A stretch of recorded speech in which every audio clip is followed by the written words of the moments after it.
இன்றைக்கி நம்ம நல்ல ஒரு சூப்பரான ஈவினிங் டைம் ஸ்நாக்ஸ் ரெசிபி, ரொம்ப ஒரு ஈஸியான மெத்தடில் Iyengar bakery style vegetable sandwich ரொம்ப ஒரு ஈஸியான மெத்தடில் எப்படி செய்யலாங்கிறத பார்க்கலாம். கோமதிஸ் கிச்சனை சப்ஸ்கிரைப் பண்ணாதவங்க சப்ஸ்கிரைப் பட்டனை ப்ரெஸ் பண்ணிக்கோங்க. உடனுக்குடனே அப்டேட் வேணும் அப்படின்னா பக்கத்தில் இருக்க பெல் பட்டனில் ஆல்ங்கிற ஆப்ஷனை மறக்காமல் ப்ரெஸ் பண்ணி வச்சுக்கோங்க. இப்போ சாண்ட்விச் செய்கிறதுக்காக ஸ்டஃபிங் ரெடி பண்ணிக்கலாம். அதுக்காக ஒரு பேனில் 1.5 டீஸ்பூன்லேருந்து 2 டீஸ்பூன் எண்ணெய் சேர்த்துக்கோங்க. எண்ணெய் நல்லா காஞ்சதுக்கு அப்புறமா ஒரு பெரிய வெங்காயம் நல்ல பெரிய சைஸில் எடுத்துருக்கிறேன். பொடியாக நறுக்கினோட அளவு மெஷரிங் கப்பில் 1 கப் அளவுக்கு சேர்த்துக்கோங்க. இப்போ இந்த வெங்காயம் வதங்கிட்டு இருக்கப்பே இந்த ஸ்டஃபிங்க்கு தேவையான அளவு 3/4 டீஸ்பூன் உப்பு போட்டு வதக்கிக்கோங்க. இப்போ வெங்காயம் நல்லா வதங்கி இந்த அளவுக்கு வந்ததுக்கு அப்புறமா இந்த சாண்ட்விச் காரத்துக்கு 3/4 காரம் பச்சை மிளகா காரம் தான். அதனால் ஒரு 4லேருந்து 5 பச்சை மிளகா போட்டுக்கோங்க. கூடவே ஒரு 1/2 டீஸ்பூன் அளவுக்கு இஞ்சி பூண்டு விழுதும் சேர்த்துக்கோங்க. இப்போ இதோட பச்சை வாசனைலாம் போகிற அளவுக்கு நல்லா வதக்கிக்கலாம். இப்போ இதெல்லாம் இந்த அளவுக்கு வதங்கினதுக்கு அப்புறமா குடைமிளகாய் ஒரு பாதி அளவு எடுத்து பொடியாக நறுக்கிட்டு சேர்த்துருக்கிறேன்.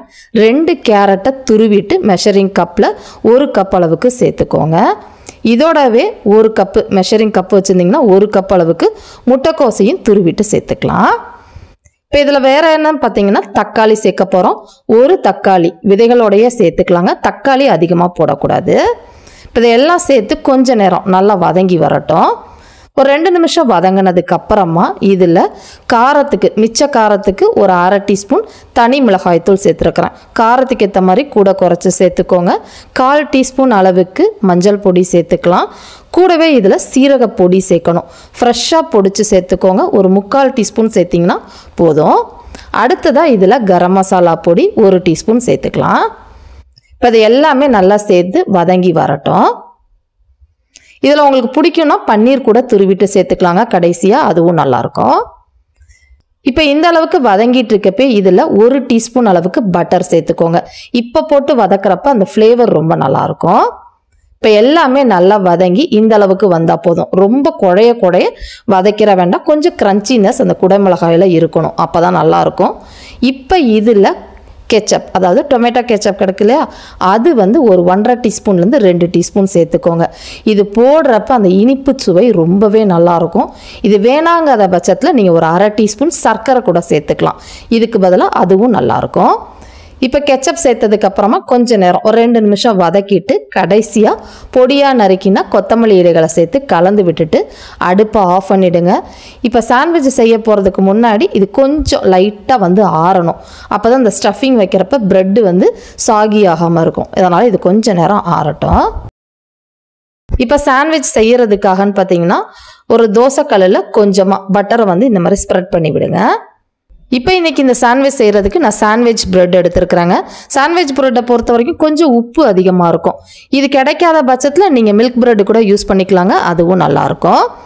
இப்போ ஒரு சைடு அந்த சைடு டோஸ்ட் ஆகிட்டு இருக்கப்பே மேல் பகுதியிலையும் லைட்டாக பட்டரை ஸ்ப்ரெட் பண்ணி விட்டுட்டு 2 சைடும் நல்லா டோஸ்ட் பண்ணி எடுத்துக்கோங்க.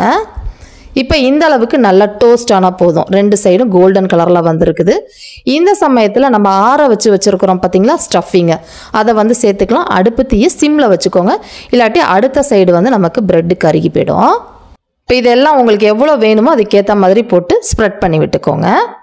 நான் பார்த்தீங்கன்னா இந்த மாதிரி ஓப்பன் சாண்ட்விச் தாங்க செய்ய போகிறேன். ஐயங்கார் பேக்கரியிலலாம் கிடைக்கும் இல்லையா, அந்த மாதிரி. உங்களுக்கு இந்த மாதிரி வேண்டாம் அப்படின்னா இதுக்கு மேலே இன்னொரு டோஸ்ட் பண்ண ப்ரெட்டும் வச்சுக்கிட்டிங்கன்னா சாண்ட்விச் மாதிரி நல்லாயிருக்கும். எப்படி விருப்பமோ அதுக்கேற்ற மாதிரி செஞ்சுக்கோங்க. இந்த சாண்ட்விச்சை ரொம்ப ஈஸியான மெத்தடில் சொல்லி கொடுத்துருக்குறேன். இதே மெத்தடில் செஞ்சு பாருங்கள். செஞ்சு பார்த்துட்டு எப்படி இருக்குங்கிறத கமெண்ட் பண்ணுங்கள். வீடியோ பிடிச்சிருந்தாலும் கமெண்ட் பண்ணுங்கள், லைக் பண்ணுங்கள், ஷேர் பண்ணுங்கள். மறக்காமல் கோமதிஸ் கிச்சன் சேனலையும் சப்ஸ்கிரைப் பண்ணி வச்சுக்கோங்க. தேங்க்ஸ் ஃபார் வாட்சிங்.